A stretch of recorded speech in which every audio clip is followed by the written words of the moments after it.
Cheers in America as more prisoners of war are released. Chaos spreads in southern Iraq as Saddam Hussein fights to regain control. And charges of police brutality in Los Angeles. This is the CBS Evening News. Dan Rather reporting. Good evening. Complying with the UN resolution, Iraq today officially canceled its annexation of Kuwait. The Iraqis also freed more prisoners of war, all of them, they say, but the Americans and others are stuck in Baghdad tonight. Betsy Aaron is there.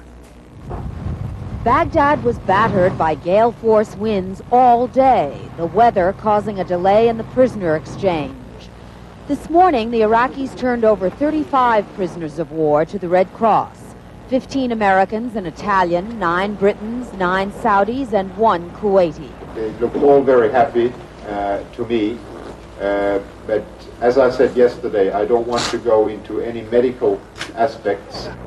The 10 POWs who were freed yesterday were all able to walk into the hotel. Today, there were no photographs allowed of this second group to be freed. According to the Iraqis, the 35 freed today, plus the 10 yesterday, are all the Allied POWs who were captured. I don't want to make any statements. Is it really all, or maybe is there maybe 1 or 2 left? I don't know. What we know is that, yes, there is this gesture and that there is this will to implement rapidly this repatriation process. On the Iraqi domestic front, there were pictures of Saddam Hussein on television tonight. The message, there will be more sugar and more baby milk available immediately. The call has gone out to Iraqis to be responsible, to face up to any challenges, to maintain Iraqi unity under the leadership of President Saddam Hussein. What the challenges to Iraq are and where they are coming from has not been the subject of newspaper or radio reports in Iraq yet. Betsy Aaron, CBS News, Baghdad. All the freed Allied prisoners are said to be in good medical condition and able to travel, including Captain Craig Berryman of Cleveland, Oklahoma. That's near Tulsa. He'd been shot down on his Marine Harrier jet. Neighbors celebrated on the Berryman's front lawn when news of his release came from the Pentagon. A short time ago, I talked with Captain Berryman's mother, a teacher in the local school. During the time that he was an MIA, missing in action, what were you thinking? What were you doing? How were you filling those hours when you had to wonder?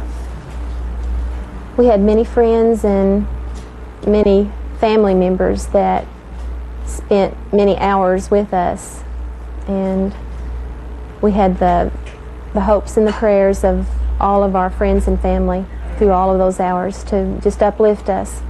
We know what kind of military person he is, brave and resilient. What kind of person is he? Craig is a very responsible person, a very determined person. He had a cause and he carried out that cause to the limits. Saddam Hussein was under siege today from Shiite Muslim rebels in southern Iraq and Kurdish separatists in the north. The United States said it is staying out of the Iraqi power struggle. Jim Stewart has more from the Pentagon. Good evening, Jim. Dan, Saddam Hussein's internal problems only got worse today, with fighting spreading to more than a dozen cities. And Saddam reacted by calling out what little he has left in the way of an army. The Iraqi government has been employing the Republican Guard, the regular army, People's Militia, and police units in efforts to suppress this activity, and may have restored government control in a few of the affected areas. While fighting has cooled in some of the 6 cities reporting unrest yesterday, including the port city of Basra, new violence has broken out in 7 more areas. Baghdad is moving troops from the Turkish and Iranian border regions to protect Baghdad and fight against rebels in the south. Frightened refugees fleeing the area say units loyal to Saddam Hussein are better armed and equipped than the civilians and disgruntled veterans of the Gulf War opposing them.